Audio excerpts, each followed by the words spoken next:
Hi, I'm Stacy Weeks, and I'm the owner and founder of Reggie's Studio, Control Precision Flow, and one of the co-founders of Mindful You Retreats. I'm delighted to be able to speak to you today about how I've used the written word within my business. Because I firmly believe without the skill of writing, my life would have looked very different. I have used it to express, explain, educate, and empower both myself and others. I grew up in Cornwall. My mum ran a playgroup and then went on to become a teaching assistant, and my dad was a mechanic. I was obsessed with dancing, horses, and dogs. But it was my mum that taught me to read and write before I started school.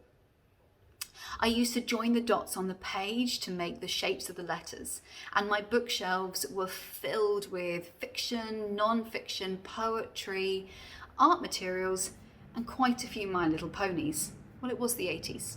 And to be honest, I think I have 36 of them still stabled in the loft at home, because every time I asked my mum for a horse, I got a My Little Pony. I first saw the power of the written word in year 7. It was the first day of school, after lunch on a wet September afternoon, our English lesson. It was in the library, and I remember looking up at the ceiling and seeing massive patches of paint hanging off the ceilings, and there was this real smell. It was a musty combination of paper and damp. But it was an amazing building to spend my first year of school in, and the seats in the library were actually also very, very comfy. And in fact, today, my business is actually housed within a former library. I first was introduced to one of the most inspiring people in my life, my English teacher. He walked into the library that afternoon and he introduced himself and started to read us an excerpt from this term's book. It was Buddy by Nigel Hinton, and I have one of my oldest friends to thank for reminding me of the title.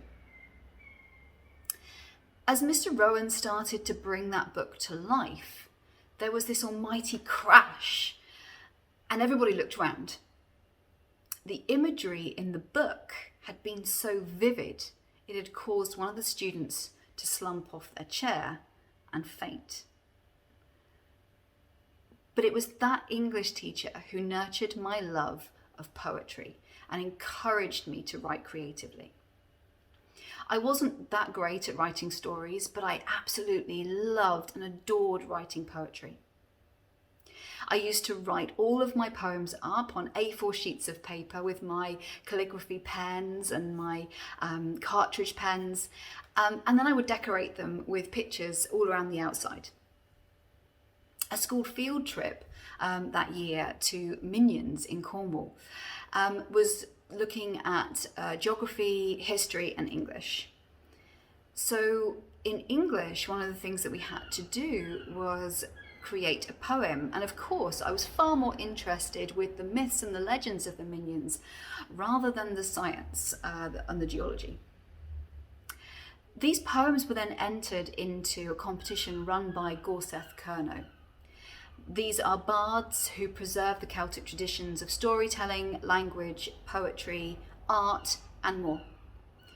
My poem that year won first prize, and it is that poem written at 11 years of age that actually helped form my career in my early 30s. I loved to dance as well as write, and I would often use poems and pictures to inspire my movement and my choreography. I had a break in my dance career due to a car accident, but it was only on returning to dance 8 years later those written influences surfaced again. My research then was into memory, sight, and place, and how that informs the body. I explored stream of consciousness writing, exploring the outdoors, and then pausing to write and reflect. I would then underline the words that shone on the page more than others. I would go back after hours, weeks, sometimes months.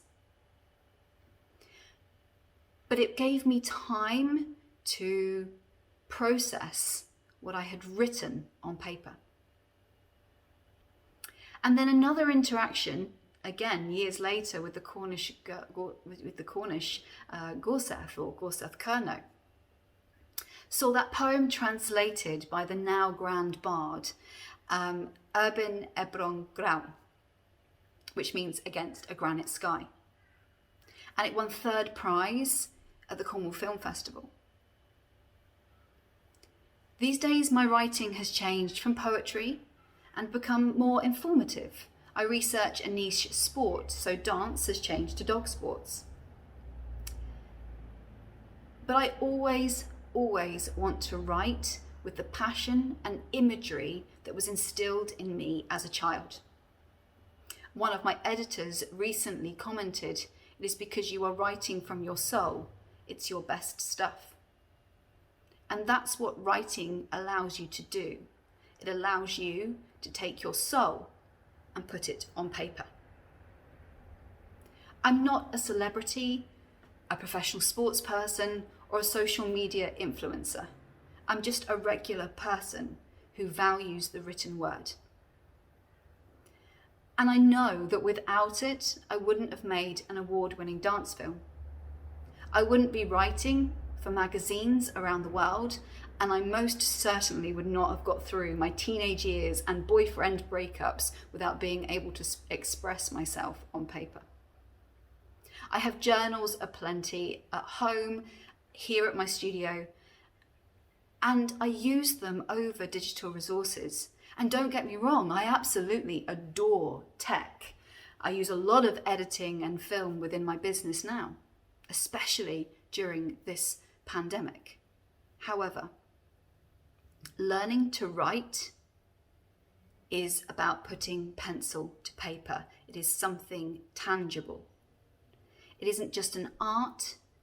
It is as important as food and water. It is the ability to express, explain, and engage with people on both a personal and professional level. Those moments where my mum taught me to write are some of my most treasured memories.